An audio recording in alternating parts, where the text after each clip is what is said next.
Tom, this is a 2012 Avalanche. I'm just going to walk around it with you. You'll see a little bit of stress here where the paint's been touched up.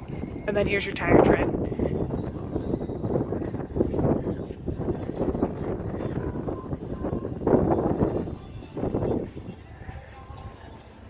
You're going to see a little paint chip there.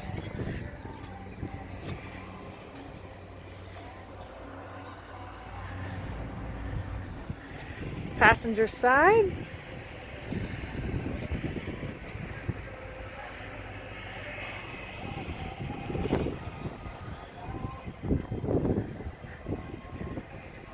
So this is the 2012 Avalanche.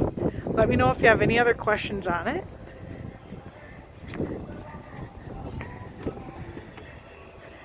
Interior, power driver's seat,